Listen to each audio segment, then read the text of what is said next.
All right, not live yet. I'll let you know. Am I sideways? You are, but it's okay. Maybe. Let's see. Am I sideways now? You are. Um. Oh, I think I'm the one who's.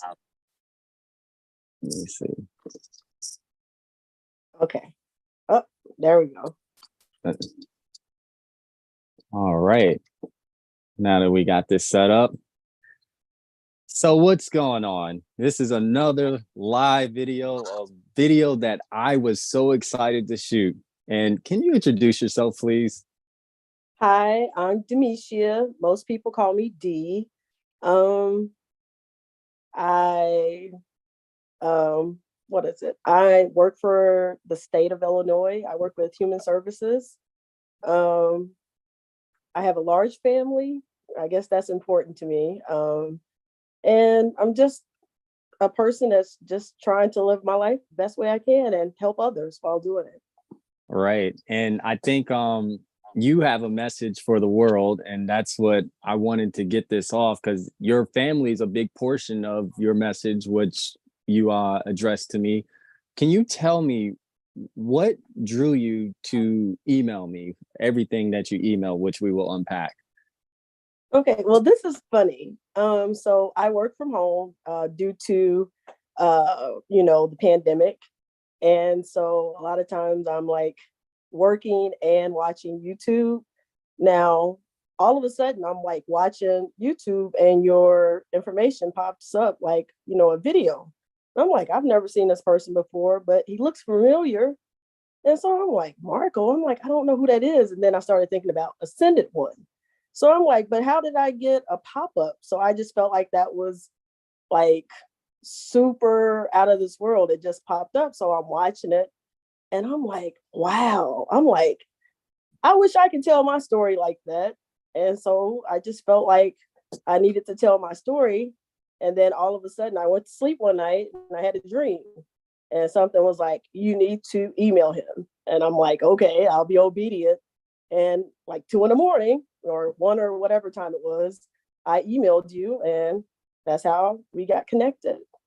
So you feel like it was some form of voice in your head that kind of told you, and you listened to it to email me. And as I said, I believe that everyone who I've interviewed so far, I'm grateful for all you all. So thank you for being here. Thank you for taking the time out your day to talk to me because I enjoy this. I enjoy talking to people, and I enjoy learning what everyone has to hear. And I learn about myself through you all. So if everyone's story is interesting, and you came from an ayahuasca experience, is that correct? Correct. So Correct. can you tell me what happened? Like we had a lot to unpack here today, and you have a pretty incredible story, and I'm very interested in you like projecting it off because you're a writer. But Oh, thank you. I'm better with like regular conversation, just one-on-one conversation and expressing thoughts that way. I'm not that much of a writer, but I can talk I love having organic interactions. So with your story, I'll let you have the floor. Okay, well, thank you. Well, it started, I come from a real religious background. So as a child, I was raised as a Christian. I was raised in a Pentecostal church. So back in the day, it was like so many rules and regulations, and literally I abided by it.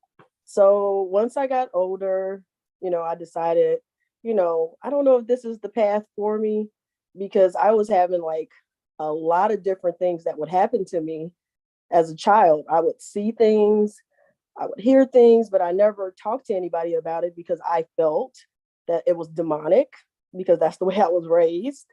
And so I kind of kept it hidden. I didn't really talk about it. But even as a child, I would see things and they would happen. I would see spirits. I would have dreams. And my dreams, when I tell you I dream, oh my gosh, they be on, it's it's so accurate that it would scare me. So I would dream about people having babies. I would dream about death, and it would happen. So a lot of times, if I dreamed about death, I would be like, "Oh, I need to call them and talk to them, and maybe I could prevent it."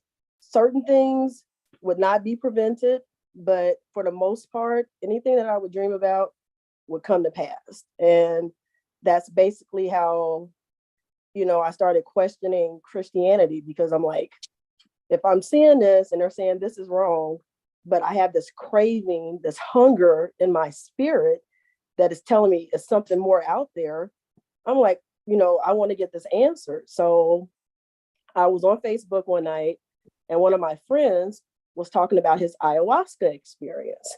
And I'm like, that's drugs. I can't do that. I'm not supposed to be drinking. I'm not supposed to be smoking. I'm like, I don't know if I can do that. So it just kept weighing on my heart. It's like every time I turned on Facebook, his ayahuasca information was there. So I decided to pursue ayahuasca. So I asked questions. I started looking up videos on YouTube. And I got a lot of different different types of comments that kind of scared me, and then other things that made me say, oh, okay, I really do want to do this. So I made the decision and said, okay, I am going to do ayahuasca. I'm going to set up, this payment plan so I can go to Peru. It was in the mountains. So I'm like, yeah, I'm going to do this, Peru. And then afterwards, I get to go to Machu Picchu. I'm going to have some fun. So set up everything. And when I got closer to the time to go to ayahuasca, I'm like, I don't know if I want to go, because I'm like really scared about it. And I said, I started praying. That's what I'm used to doing. And I prayed, and I was like, if it's meant for me to go to ayahuasca, I need the money. It's like, because I was kind of like short, I want to say like $1,500, and then I still needed to pay for my air flight. And I'm like, if I could get this money, that means I'm supposed to go. And I promise you, I went to sleep, woke up the very next morning, and I look at my account, and it was $2,500 in my account. I'm like, what the freak? And so I knew at that moment I needed to go. So I ended up paying for everything, get to Cusco, and I went by myself. I didn't have anybody going with me. So before the trip, we had to fast. So I had to take out like no meats. I was only eating fruit. You couldn't smoke. You couldn't drink. No sexual activity. It was just a lot of different rules we had to abide by before, taking the ayahuasca. So when I get to Cusco, I'm like super hungry, and I'm like, okay, I can do this. Because I'm really hungry, but I'm like, I really knew something good was going to happen. But I promise you, the closer I got to the encounter, it's like everything just started like happening, like bad things started happening. I'm like, okay, I'm going to take this as I really need to go, because the more things are stopping me means I need to go. So we get to the hotel, and they said the very next day we would travel to the mountains to go have our encounter. So on our way to the mountains, we had to go like through all these different like curvy roads or whatever. I got super, super sick, like deathly ill type of sick. Like I was super duper sick, and I couldn't make it. I'm like, oh my gosh. I'm like, how much longer? And they're like 45 more minutes. I'm like, oh, I didn't know all this was going to happen. So when I got to the actual temple in the mountains, the shaman came out. And I was like really frustrated because like everybody left me. And I'm like, they want me to carry all these bags. I can barely walk. And the shaman, she stopped me and she was like, hey, she was like, you know what? Let me handle it. So she did something with her hands. And she had this really good vibe off me. She was like, you're very special. And I'm like, really? And then she put some stuff in her hands, and immediately it's like she took every pain, every sickness away. So at this point, I'm like, yes, this is going to be good. So they told us the ayahuasca experience was going to be in like 4 hours. And they were like, you can do whatever you wanted to do during that time. So I like to be outside, and they had like a water, like some type of water path to walk on. So I went to go and just meditate at the water. And as I was walking, I saw this key on the ground, like in the middle of the rocks. And so my spirit said, pick up the key. So I was like, that's weird. I said, but I'll pick it up. So I picked up the key, not knowing that this was going to be part of the ayahuasca experience. So I sat by the water, and once I got up to walk away, I slipped and busted my knee on the rock. So I'm like, oh my gosh, now how am I gonna walk back to this place? Because now I can barely walk. So I'm like, okay, I'm still gonna do it. So I limped back to the temple. We got ready for the ceremony. And once we got there, my favorite color is red. And so they had these different cots, and there was like 7 of us doing the ayahuasca. And I was the last one to get in because I limped in. And so happily, the red cot with the red pillow, everything just represented me. I was like, first shall be last, and the last shall be first. It just worked out perfectly for me. So we sat down, and we had 3 shamans, and they had their music going, and they explained what was going to happen. And oh, I forgot this one part. Before you actually have the ayahuasca, you have to take some volcanic water, and that water basically cleanses out your system. So therefore, when you get ready to have the encounter, you won't have to really have to defecate, or hopefully your system is clear. You don't have to do a lot of throwing up. But they do say that, a lot of people do purge. So I remember it was so hard to take that, and I was like about to quit. I'm like, I'm not taking that. I can't do it. But I ended up taking 10 cups, because you had to take 10 cups. And I drank all of that. So, all of that was happening. But back to the ceremony, we get there, and I'm sitting in the on the cot, and one of the shamans, they'll come and they'll blow some smoke. And so they blow the smoke in your face. They say some prayers, and basically it's to relax you. And they did that to each individual. And then after that, another shaman will basically let you know, what may happen. And they basically tell you, if you see bad things, embrace it. They're like, a lot of people, they may not have an experience where they see anything bad, but if you see anything bad, embrace it. Don't run from it. You need to face it. So I'm like, that was my biggest concern. I'm like, oh my gosh, I'm a seer. I'm going to see a lot of stuff. So I said, I'm not going to be nervous. And I had on all white. So before I took the trip, my spirit told me, both ceremonies, I need you to wear all white. And I was like, okay. So I made sure I wore all white. And so once it started, the shaman was like, I need you to picture yourself in an all white room, wearing all white, and everything she was talking about. I'm like, dang, that's exactly what the spirit told me before. So it was easy for me to relax. So once I started relaxing, they came around with the ayahuasca to drink. So I took 1 cup, and I was already told for myself not to drink more than 1 cup. So, and I usually have allergic reactions, so I figured that's what it was. So I drank the 1 cup. As soon as I took the cup, oh my gosh, it was like the smoke in the room started making these faces, and I wasn't scared. I was like, oh wow, that's cool. So I looked at my feet, and then all of a sudden my feet had disappeared. I'm like moving my legs. I'm like, but I don't see my feet. So I'm like, oh, it must be working. So I was all excited. And so because we were in Peru in June, for some reason in June in Peru, it's wintertime. So it was freezing. It was super duper cold, and we're in the mountains. So the heaters were going. That's why we had the heaters. And while I was looking at the heater, all of a sudden the fire in the heater turned into an elk. So there was this elk, and it had these really huge antlers, and the antlers were fire. And I was just in amazement. I'm like, oh my gosh, that is so pretty. So I like to look and observe everything. So I looked at the entire elk, and I looked at his feet, and the feet, they looked like orbs, but it was diamonds. And I'm like, wow. I was like, that's cool. And then it's like it started talking to me through telepathy. And it was like, you're not ready yet. I said, yes, I am. I'm ready. It was like, you're not ready. So, the elk started walking away. And then I looked at the doorway from where we came in. And there's this we had this real big window. So the window turned into like a television.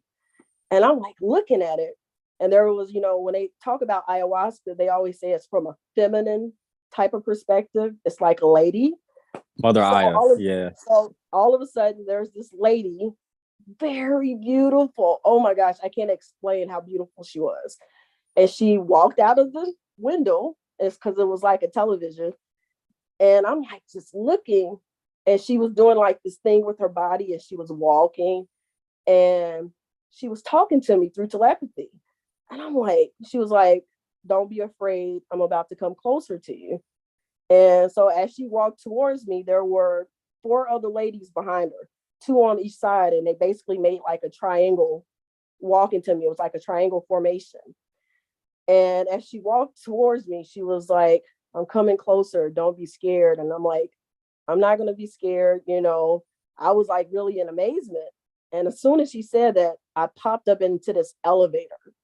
And in this elevator, I want to say it's not like a regular elevator. It was more like an elevator where a lot of people, or you could put furniture on it. It was like a big service type of elevator. And I was on this elevator, and the lady was next to me. But at this point, I really couldn't see her. I could just hear her talk to me. And she said, are you ready? And I said, yes. And all of a sudden, we moved. And I'm like thinking that was like a small move. But when I looked outside, we weren't here anymore. It was like a dimensional elevator. And I looked out of the elevator, and all of a sudden I saw this big mountain, and there were these what do you call it? These beasts. It had a snake bottom half, like the lower torso was like a snake, but the upper torso was like a human. And like me, one of my biggest fears are snakes. I don't like snakes. I just do not like it. So, and I think that was one of the reasons why I kept seeing a lot of snakes in my visions. So I'm looking at the snake, and there was this man, and he could see me. And I'm like, I was a little nervous. And, I was told to get off the elevator and go to the mountain. So I'm like, okay. And they were like huge. They weren't like regular size. They were huge beings. And so they were like, you need to come with me. And I'm like, I don't know if I can come with you. And, they were like, come with me. And so when I started thinking about the shaman, she told me whenever you felt fearful, to embrace it. So at this point, I said, okay, I'll embrace it. So, they were like, I need you to sit down. And I sat down, and all of a sudden, it was like, I want to say it was like a grave, and they wanted me to sit in it. And I'm like, oh, I don't know. I can't sit in this. And, and I said, embrace it. You got this. Don't be scared. So I sat down, and they laid me down, and then they started covering me with dirt. And I was like, okay, I got to do this. I got to do it. So the first thing I thought about was Black Panther. And with Black Panther, they would have the new Black Panther basically get covered up, and then they would be able to talk to their ancestors. So that's what I was thinking at that moment. But when they covered me up, because it was like I couldn't breathe, but then all of a sudden I was able to breathe, and it was like I faced that fear, and I was like, oh my gosh. And I was back on the elevator again. I was like, okay, that was scary. So then we went to this next place on the elevator, and there was we were observing, it was like a different dimension.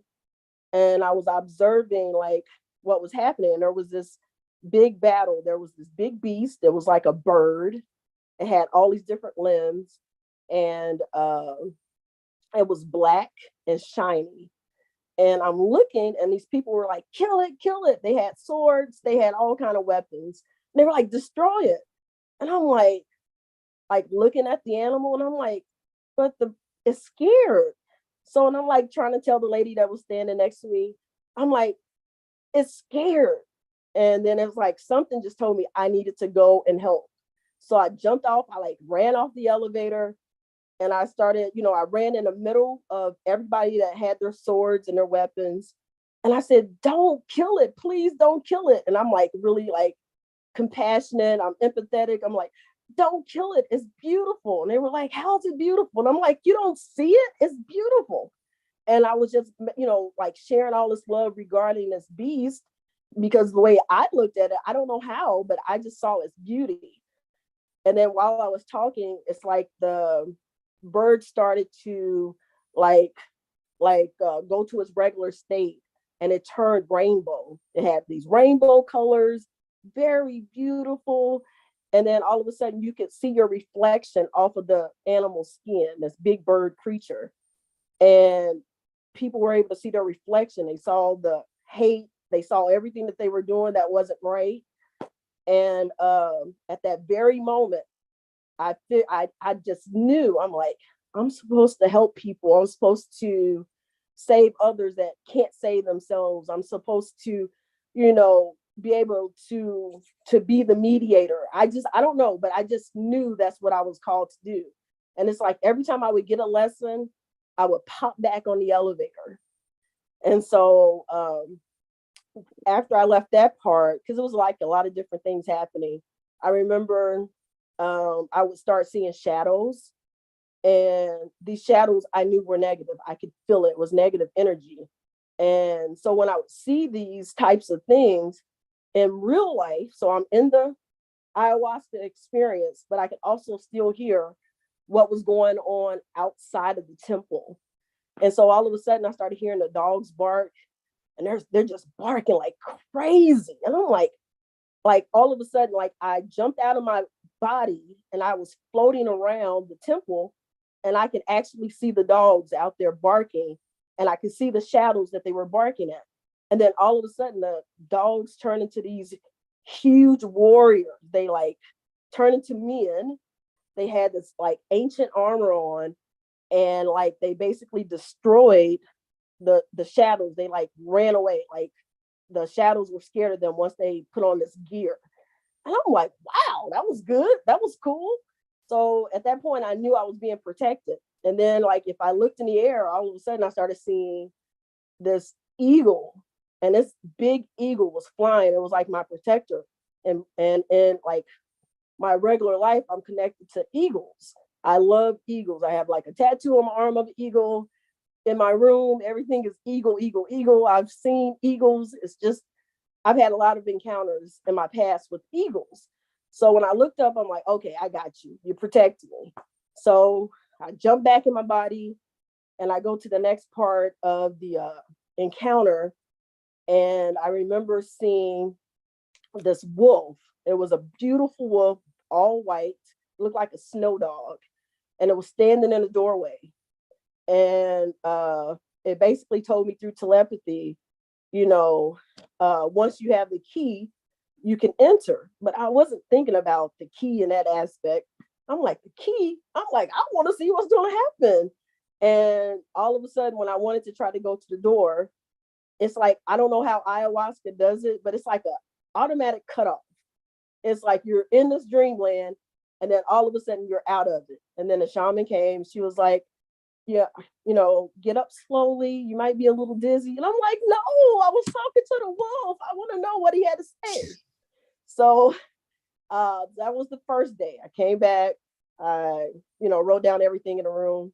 So the second night, it was a little bit different. So we went through the same type of setup. And once it started, it was like, for some reason that night, everybody was purging. Now, at no point did I ever purge, but I did have like experiences where my feet wouldn't stop itching. It was just horrible. It's like I kept digging on my legs and trying to scratch my feet, and the shamans were basically letting me know it was like an attack. So they were doing some type of prayers over me to allow me to stay in my experience. So I could hear everybody going through their things. And for some reason, I was connecting to everybody else's experience. So the person that was next to me he was having his own encounter. But then all of a sudden I jumped into the city and there was this big like ape, like what do you call the guy? I don't remember his name, but King you know Kong. the King Kong. Thank you. And so, you know, King Kong was running around and it was destroying everything, screaming, it had this crazy roar. And so I'm watching it as it happened, and I'm like, what does this have to do with me? I'm like, but I couldn't understand it. But then all of a sudden, he calmed down, and you know, I'm like, okay. I said, I'm gonna make sure I write that down because I don't know why I had that. Then all of a sudden, I was in this big forest, and I could tell I was a giant. And I was walking, and the trees were huge. It was like Avatar type of trees. They were huge trees, and so I'm it's an elephant. I'm walking with the elephant, and I'm like looking at all these different creatures in this forest, but everything was in harmony. And I was like, oh, that's cool.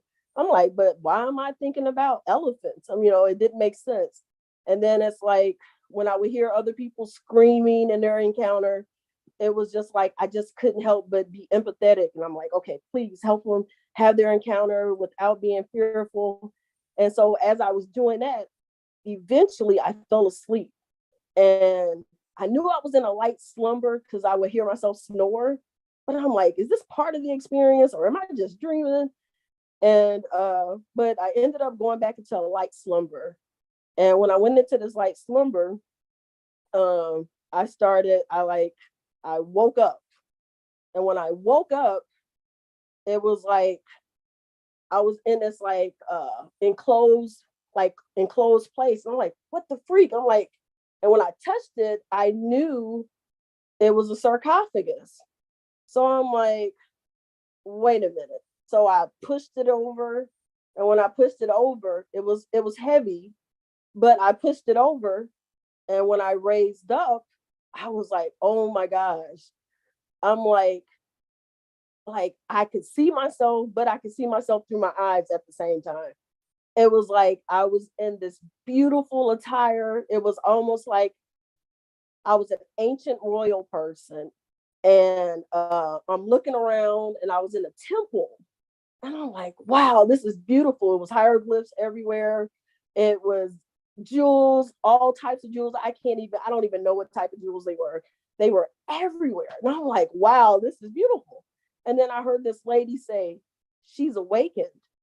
And as soon as she said it, I'm like, awakened. And it's like I had a memory that I had been asleep. And I'm like, how long have I been asleep? And somehow I knew, at first I thought it was like centuries or, you know, or whatever, but it was like a millennia. I'm like, I've been asleep a long time. So as I raised up to get out of the sarcophagus, um, it was like a circle. And the circle, the position of where I was on a, if you visualize a clock, I was in the 11th position, but I was the 12th person to wake up. I was the last person. So, and I was like, and I don't know, I just immediately, it's like the knowledge just came to me. I knew I was the last person. And then it was like, I could hear the voice of the other people because I could hear other people like looking from somewhere. And they was like, she's awakened. And they were like, oh my gosh, it's the end. I'm like, the end? Like the end of what? You know, that kind of like I knew something was up. And then something said, you need to go to Egypt. And then I woke up. And then that's when the shaman was like, it's over, you know, go ahead and, you know, go back to your room. And I'm sure I missed a few things, but, you know, that's what led me to go to Egypt. And I'm like, oh my gosh. I was like, I just couldn't explain it. It was just like the beauty inside the temple was breathtaking. And I remember this part. After I got back to my room, and I started talking to like the other people that were in the ayahuasca experience. The one lady, she was telling me about her elephant encounter, and I'm like, an elephant? And she was like, yeah, I was in a forest and I was with an elephant, blah blah blah. And I was like, girl, I said I was too. And then one of the guys that was there, he was talking about, you know, hey, I went to these different places in the universe, and I met my people, and they were like, you know, they were like apes. And I'm like, what? Mm. And he was like, yeah, he was like, I was running around because I was screaming because nobody could understand me. And he was like, finally, when his people came and they were able to understand him, that's when he calmed down. But he was like, I was just going around just destroying everything. And I'm like, get out of here. I'm like, I was having that same encounter. I'm like, how is that possible? And so once I started thinking about it, it was revealed to me that, you know, hey, I have connections with people. I'm able to see things and I'm able to help them embrace whatever the situations are. And I'm like, wow, like that just that had me going. It was, and then I started thinking about the key aspect. And I was like, well, I said, he told me I didn't have the key. And then all of a sudden, I thought about it. I said, when I went to go walk to the water to go meditate, I found a key in the middle of the rocks. And I'm like, okay. I said, if I have another ayahuasca experience, I'm gonna make sure I take that key because the wolf told me I couldn't get in unless I had the key. And you know, and I took it as literal, but you know, once I got back home, I started, you know, looking up stuff, researching things, hieroglyphs, things regarding Egypt and keys. And it's like I felt like whatever I needed to do, I needed a key. And then I started thinking about the Ankh. You know, the Ankh is a key. And, you know, it's just a whole lot of different things. And I'm like, now it's like everything was coming full circle. But that was basically my ayahuasca experience. I know you have some other questions, but that's basically what happened with ayahuasca. Okay, so I'm going to first like reflect on this because you hit so many points that I want to actually address. And I was typing notes as you were talking. And first off, I want to ask you, prior to this experience, were you already one to meditate? Were you constantly meditating prior? Not consistently. Generally, and I'm gonna be honest, if I was having a situation or a problem, oh yeah, I was the best meditator in the world. But if everything was going good, no, I really wasn't meditating. So, and I think that's why there would be an imbalance of when I would see things, I would attract. It's, to me, I felt like if I wasn't like if I'm not in true meditation, I attract a lot of negativity and I attract a lot of negative spirits. But when I'm in meditation, there's a balance. So it's like I see more positive, or I'm able to understand or deflect negative when it comes at me. So So when did you start meditating? Like how long prior, like, because it's not something that's very common in the Western world, but like the Eastern world, people are very big in their meditation and how it connects them to source. So what led you to start meditating in once I general?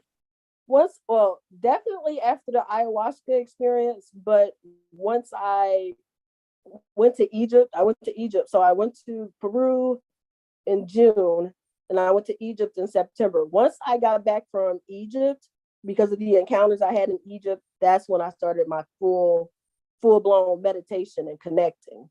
So I really just started doing it like wholehearted, hardcore in the last few months. Prior, it would be here or there, you know, it wasn't consistent, but now it's consistent. And then, you know, learning from the shamans and, you know, the information that I received from them really made me decide that I wanted to go into, um, you know, into meditation. Okay. So and now I did remember, and looking back at the notes, you said that you were able to see spirits beforehand. Like before this, you saw these spirits and you seen how what happened. Oh, this Okay. So when I was younger, um, this is so I would have experiences before, but it wasn't as detailed as this. Um, I remember my mom, we had moved from one location to the next location. And we were in the process of moving. And the house that we were moving into, my bedroom was in the back of the house and it connected to the back door. And then the basement door was like all the three doors were all connected basically to my room. And so I had went to sleep. And when I woke up, I don't know, I just felt like something was watching me. So I woke up And all of a sudden at my doorway, I saw three caped figures. One had on red, one had on white, one had on black. And so I'm like, okay, I'm dreaming, I'm dreaming, I'm dreaming. Now this, and I had to be a preteen because I don't remember exactly my age. So I had to be like 11 or 12. So I looked at the feet, like at the ground, and they had no feet. So I'm like, do they have no feet or are they floating? Because I couldn't understand. So it's like I'm trying to think logical so I wouldn't be scared, but I wanted to scream and I couldn't scream. And so they started speaking to me through telepathy. And they were like, they were having a conversation amongst themselves. They were like, are you sure she's the one? And they were like, yeah, it's her. And they're like, are you sure? And I'm like, in my head, like, what are they talking about? Like, the one what? I'm like, I don't want to be the one, whatever it is, let's not, I don't know, let's not do it. So they were having their conversation and I got super scared. And once I couldn't handle this conversation anymore, I covered up my head. And then eventually I fell asleep. I woke back up and they were gone. But it was real. I knew they were talking to me. I like looked at their faces and it was like they had a face, but they didn't have a face. I can't explain it thoroughly, but it was like they had no emotions. It's like, but I could hear them. I could, like, when they would talk, I could see their faces moving, but in actuality, there wasn't anything moving there. All you basically could see was their cloak. So if a normal person was looking, all they would see is a cloak. But when they would speak, I could literally see their vibration, which would make them have a face, would make them, I could see their expressions or whatever. And that scared the freak out of me. And after that, I was like, yeah, I'm not telling nobody this because they're going to think I'm crazy. So I kept it secret. I never talked about it until like my late 20s.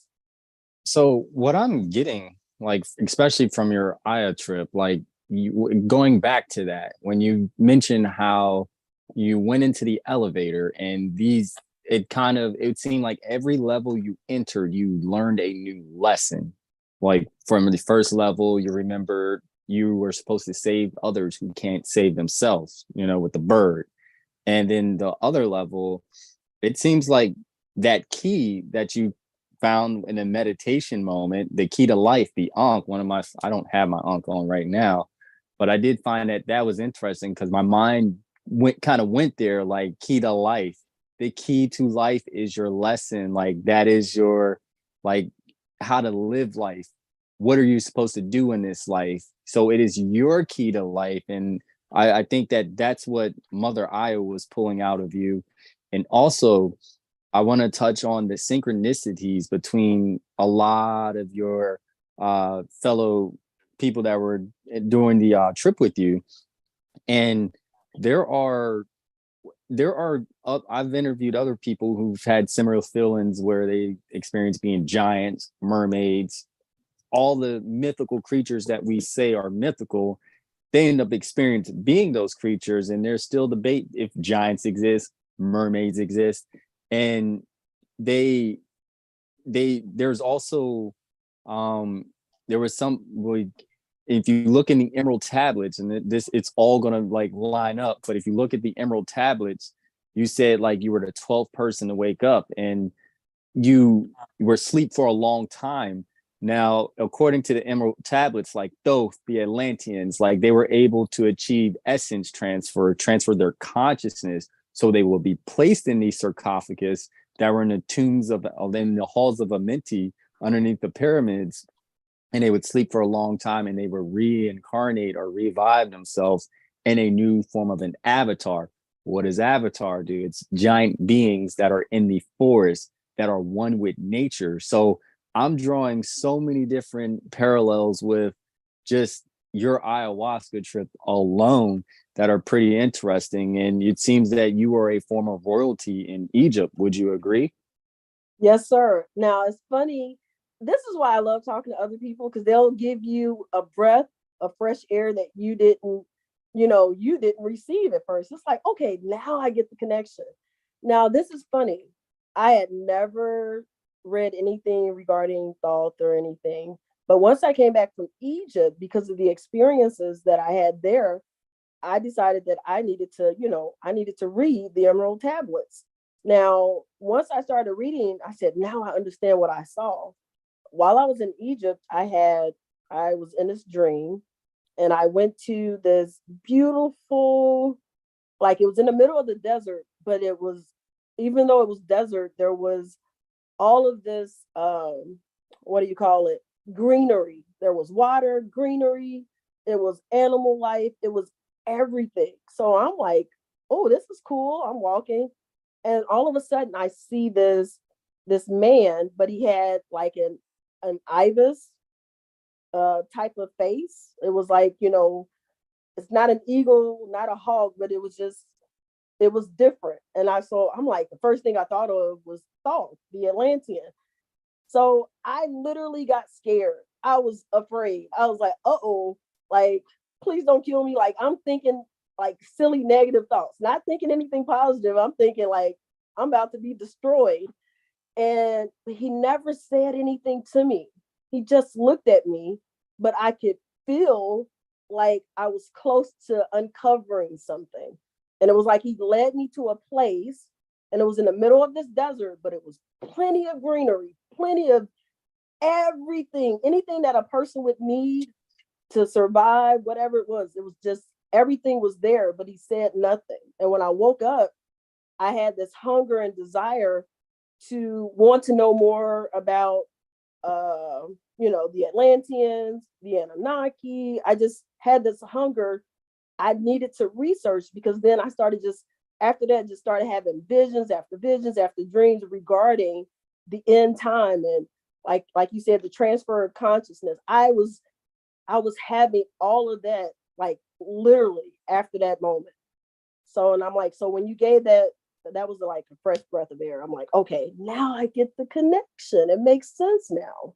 See, and this is why I look at not just one religion, I look at all religions, and I look at other legends that relate to it, like the Epic of Gilgamesh, which is who is that? You look at how Nimrod is essentially Enki and Enlil, like these giant beings, these Anunnaki beings who came down here. And you also look at how the seven root races, I don't know if you're familiar with it, like Thoth kind of mentions it because Thoth is the Atlantean. The Atlanteans are the descendants of the Lemurians, and the Lemurians are the descendants of the Hyperboreans. And before that is the polar race. Now, all the way up into the Atlanteans, we were communicating telepathically. Like, and there was a point where people were met, like we weren't even humans. We regressed on a technological and spiritual realm. Like we regressed as a species. We're no longer as close to the divine, the source. And this is why I personally feel as if certain things like psychedelics are illegal, because they get you back to source and it allows people to not have dominion over you. Now, you mentioned about, let me go back to my notes, uh, the telepathy, the communication. These were higher beings that you were communicating. You were entering these doorways within us. Like, and this is why I stress that meditation is important. I'm not gonna lie, I haven't been the best with meditating because meditation is different for everybody. My way of meditating is different than you. I like to hike, and it's cold here in Maryland, and I haven't had that capability yet. That's what really quiets my mind and allows me to dive in those thoughts and literally have complete silence after I get them all out by hiking. And it makes meditation so much easier for me to tap in. And we have all the answers within ourselves. We are made in the creator's image. We are the mini universe inside of us. So it's like you're literally taking this elevator within yourself, and also like these different dimensions are within you, and you're learning about yourself, how you are supposed to heal, like help others who can't help themselves.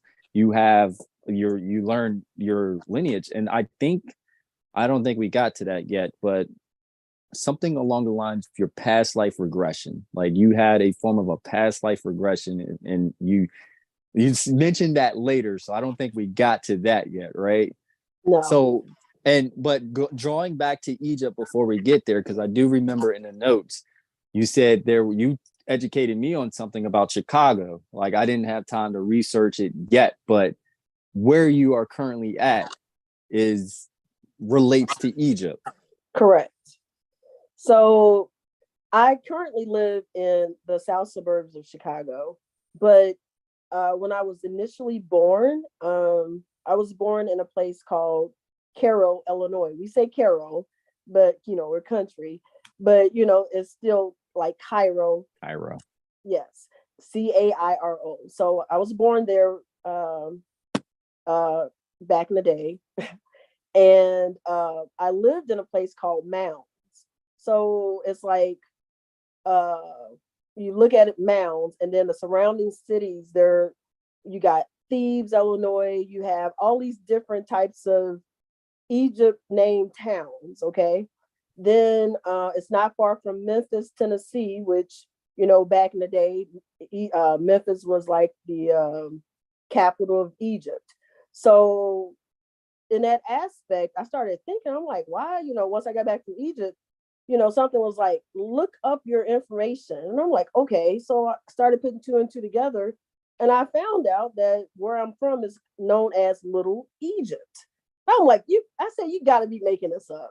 And it was like, so I'm looking, I'm researching. And then I started digging and I started finding out that, uh, in the area that I lived in, there are well-known pyramids that were discovered that are now historical landmarks, so you really can't go and do anything there. There's this place called Cahokia, Illinois. If you look up, that pyramid site there, you would be like, oh my gosh, breathtakingly beautiful. But what I did find out was that, back in the day, there were researchers that like went through caves in that area, and they found supposedly mummy remains. They found artifacts that represented Egypt, basically. It had a whole lot of things, and they hid it because they didn't want people to know about it. So you would have to kind of do your own digging and research, but that's all in Southern Illinois, known as Little Egypt. Now, going back to the whole Atlantean thing, and you see how when humanity splits and as we transfer into the Aryan age, like you look at how every religion mentions this great flood that wipes out all the entire population. Almost every religion talks about that. And even the what is it, the story of the Anunnaki, the great flood, you look at how there's correlations with giants, the Nephilim in the book of Enoch, Titans in Greek, where the Greeks got their mythology from Egypt. They came and they conquered Kemet, land of us, Kemet. They conquered us and took the mythology and changed it to their own thing. So, but everyone's essentially mentioning a great deluge. And Atlantis, we think of it as a big city, like a big city that just wiped out in a flood. But in actuality, Atlantis is everywhere. And that's why we have these pyramids all over the world, because the Atlanteans, they split off and they created what is now known as the Mayan civilization pyramids. They knew how to tap into the Earth's frequency. And then the Egyptians, they knew how, or Kemites, like they knew how to tap in to source these pyramids, powerful shape. So I can go on about that all day, but that's the correlation that I came across with how like your life in a way is repeating itself, because it's almost as if it's trying to tell you something all over again, and you had to find the key to life to rediscover this about yourself and go on in this realm, because if the universe is sending, the universe speaks to us in repetition, from repeating numbers to repeating themes in our life. So the fact that you are born in quote unquote Egypt again shows that there is some lineage, like there's some your DNA is probably traced back to there. You have some ancestry DNA, and not just that, you had a life there, and your lives are happening all at once, hence why you can tap into these different realms and access them. So before we go, I want to touch on now the past life correlation where that's where I'm going with this. So I don't know which area you want me to go with. If you want me to go with the encounter I had when I went to the pyramid, or when I told you about the dream when I was with my partner in the big war. Which one are you talking about? You Or could you can hit them all because I know that they kind of they relate in a way, and I just want to draw the correlation between all of them because you shouldn't you constantly coming back here.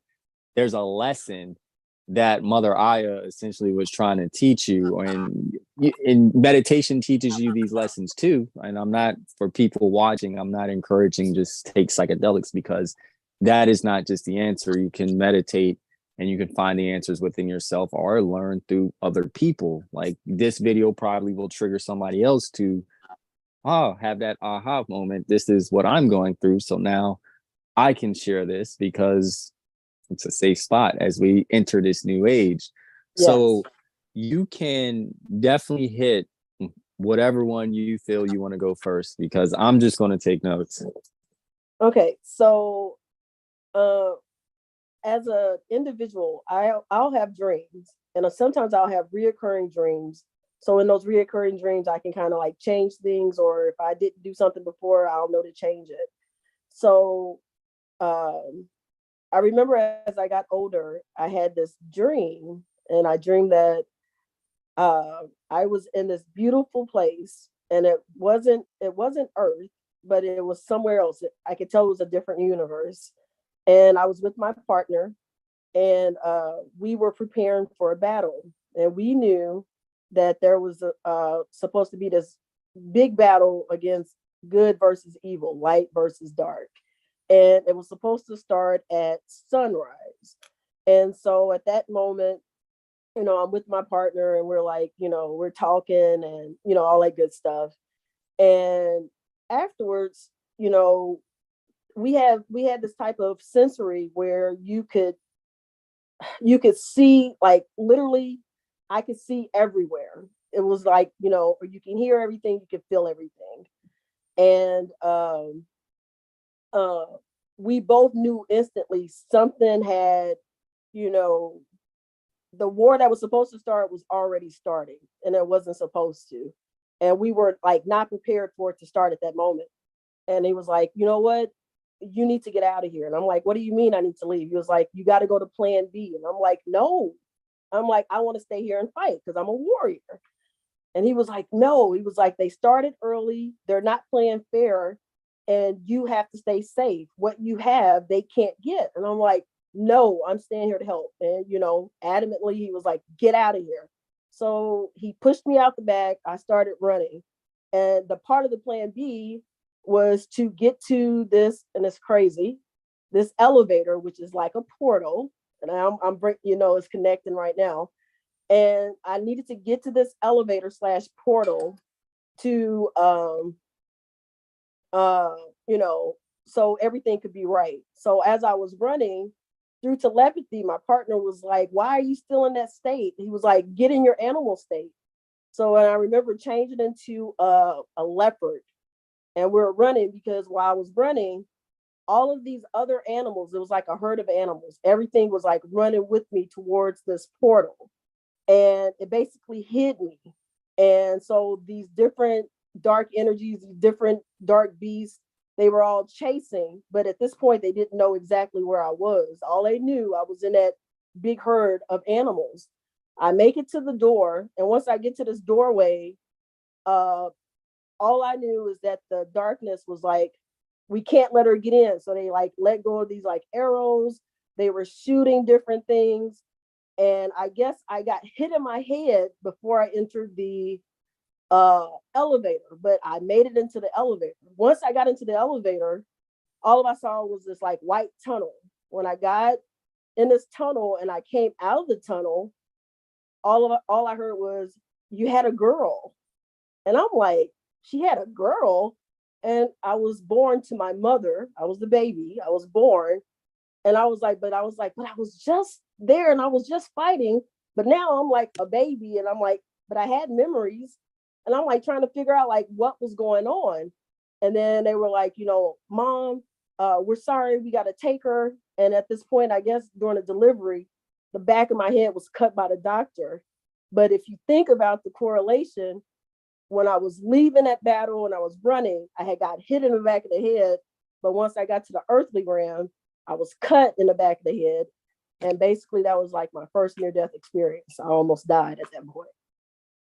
You know what's interesting? It's like we all have dreams where we wake up and something happens in that dream and we feel it in a physical, like we were like, oh, so it's like this is possibly yours is interesting because you were obviously, before you came into this realm and this particular incarnation, you literally just exited out of your last life, or where, and there are, and if we get too into theories and whatnot, there are theories of like galactic battles of good and evil, where they came and you entered these arcs and came to Earth, like all across the galaxy, and that's a story from another time. But it seems like dreams aren't just imagination. It's not coming out of nowhere. It's coming from somewhere, and dreams will tell you so many answers. And you already said like your dreams were already permanent.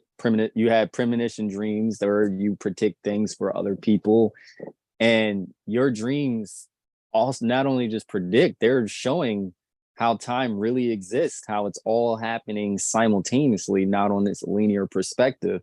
And you are seeing what is playing out as it's playing out, but also, like, I don't know if you saw the movie Interstellar, but you're just in this other dimension, just looking back at different events at different points.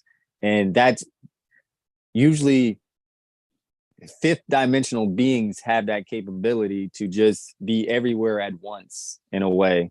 Like, and we say God is this omnipotent being, that's what it means. We have this divine energy within us to be everywhere at once. But it's just a matter of how you access that cosmic knowledge that lies within you, where you see through all eyes, you see all answers. Like, and I think that's what it truly means to be an omnipotent God, in a way, where we have that ability. But I didn't mean to disrupt you, because I know you have other reincarnation stories as well with this, right? Yes, sir. So when I went to the Great Pyramid, I don't know. I didn't know what I was going to expect. All I knew was ayahuasca had sent me to Egypt. And again, I was blessed to get to Egypt. And so I went into the pyramid. And when I tell you, I was super out of shape. It was like you had to do a lot of bending and climbing. And so once I got to the king's chamber, I was like, whew, that was a long journey or whatever. And so it was a lot of people, taking pictures, a lot of talking, but I was there to grow spiritually. So I wasn't there to like, hey, let me take a picture, I'm here. I wanted to see how I could connect. And so something was like, hey, go touch the wall. And so I put both hands on the wall, and I was being obedient. And I put my hands on the wall. As I put my hands on the wall, generally at the different sites, they have like a door person, an Egyptian door person that's there to watch to make sure nothing, crazy is going on. And so he just came and stood by me and started arming. Now, I've never armed before. So that's why I said once I got back from Egypt, I started my meditation. But he started arming. And once he started arming, the echo in the king's chamber, it just immediately did something to me. I'm like, I had a open vision. I just flashed back in time, like in past. And I saw myself with these wings, and I was flying over the pyramids, and I'm like watching people, everything was going great. It was, water everywhere, greenery everywhere. It wasn't desert. And so I'm watching the people, And then all of a sudden in the sky, I saw this orb come down. And when the orb came down, I'm like looking at it. I'm like, why is this here? And then all of a sudden, when it got to the ground, it was like ground level. It started doing these different colors. And then all of a sudden it exploded. Once it exploded, uh, it was in slow motion. Everything instantly was killed. Everything that was green went to the desert. It was like everything was just destroyed. And I remember screaming. I'm like, no, not my people.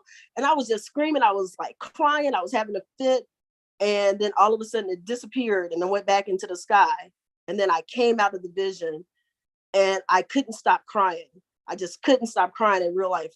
And I couldn't breathe. And they were like, are you okay? And I'm like, no, they killed my people. And they're like, people are not understanding like what I'm talking about. And I'm like, and I had to think about it. I'm like, they're not going to understand what just happened. But that like really did something to me. It was like I had a memory. It wasn't a vision. It was an actual memory of how everything went from green to desert in Egypt. And I remember I was upset. And I guess I was so upset. That's why I eventually went to sleep. So it's like everything connected with ayahuasca. But everything was destroyed. And I don't know, it devastated me. I was upset and I said I had to defend my people. I was adamant about getting whoever did that to them. So that was my vision that happened when I went to the Great Pyramid. That's pretty intense. Yeah. So you essentially witnessed the destruction of Egypt, and you remembered it, and you went to sleep when underground, right? Like you woke up in this sarcophagus, and I instantly drew the connection to the halls of Amenti, where these divine beings would go and and they put this in your face. Actually, you see the X-Men, this movie, X-Men First Class. One of the first mutants was in Egypt. He's constructing the pyramids. Pyramids are powerful structures. They emit this energy, not just with electricity, but they are that frequency, that sound. And I'm working on my video about how constructing the pyramids with acoustic levitation, but sound is how the universe was, sound, frequency, and vibration, how the universe was created. So that sound, that Amen, took you and unlocked that latent DNA within you, Yes. like that it activated something. And I thought that was interesting that you were activated and instantly went back, not even under the influence of Aya. It took you went on a frequency trip, like it activated a certain latent like DNA, and you shifted dimensions. And yes, and then it's like you want to say, okay, am I just making this up? But I promise you, it was a memory. It wasn't. I felt it and I can remember. And then I was upset all over again because I relived what happened and I watched everybody die. So it wasn't like, that's why I started studying like the Anunnaki and different things about different types of universal beings and stuff. And then it's like, once I got back from there, my sound is like, I can't listen to certain things. Certain things will make me cringe. So I can't listen to certain music. If I'm watching a YouTube video and they have a certain tone in it, I have to turn it out. I have to turn it off because it's like I can read it. It's like I have a connection with frequency and I'm like, oh, it makes sense now. And it's like vibration. It's like, I don't know. I'm studying it all now, but something activated at that moment. And for him to be obedient, to just come and stand by me and start at I'm like, I'm nobody to him. Why would he come and do that? But when he did it, everything was activated at that moment. And that memory came, and it's like, it's not, I can still feel it. I still get upset about it when I think about it. It's like certain people, I guess, recognize, they can see different energy, and something in him triggered him. Maybe his higher self triggered him to do it next to you because you were important in that particular region. And it's reminding me of this movie called Jupiter Ascending, where it was what was it, Mila Kunis. She was apparently some alien princess, but her Mm-hmm. DNA was in a human body, and she didn't know that she was. They all came after her because they were trying to kill her, but that's another story. But it's like your old lives are like they manifest and they remind you in this particular lifetime. So I want to ask you this before we get into your last past life regression memory. Your partner in that who was communicating with you telepathically, telling you why are you in your human form change into your animal form. Do you think that this partner appeared in your life again in this particular lifetime? No, because I feel like if he's here, I mean, if he was here, I would know. But I sense that he's close because since I've been here, I have not been able to hold a steady relationship. You know, I have 7 children. I'm not married, you know, but I have not been able to keep a steady relationship. And I don't know if it's because in my heart, I'll know when I see him, you know, that's a whole different thing. But he did tell me, you know, like, remember, you know, like before I ran off and got in my animal form, he told me, you're not going to remember me when you first get to Earth. You're not going to remember me, but I'm going to search you out. I'm going to find you. And when I find you, all your memories are going to come back. And I feel like now that some of my memories and all the different things are coming back, I feel like he must be close because I really feel like what's happening now that's transpiring on Earth right now, it's battle time. I can feel it. Like as a warrior, I can feel it. I can sense it. And there's so many things that's happening right now with, you know, earthquakes, UFOs, all these different things that's happening, derailments. It's so many things that's happening right now, which is going to cause our DNAs to be activated. And I just really feel like when it gets to that time, he's going to reveal himself to me. Also, there are solar flares happening in January, and they happen in January. We're getting our DNA updated. We are like computers, and there's another update that comes in February and another one that comes in July. These solar flares, I don't know if you felt different after January, but oh, she is gone. Well, anyways, these solar flares they're activating our DNA, this latent DNA. There's a lot of people who have had DNA uh, that they're starting to come into their own. They're starting to remember who they are. They're starting to remember that they are gifted. And let me see if I can connect back to her. If not, that's going to be the end of this particular live. Uh, but yes, solar flares. Let's get back to that. Solar flares have you notice how it came in the year of 2023, the year of the 7. That is the year that we are all supposed to learn about ourselves, go within ourselves. That's honestly what started me doing all of these lives with multiple people, not just learning about I'm hearing their stories, but I'm also learning about myself at the same time. So I'm looking forward to all the knowledge that's going to come. Pay attention to the knowledge that you all obtain within these next few months. And if you have a gift or talent, this is the time to really hone in on it. Follow your passion, follow your heart, and don't let no one else tell you anything different.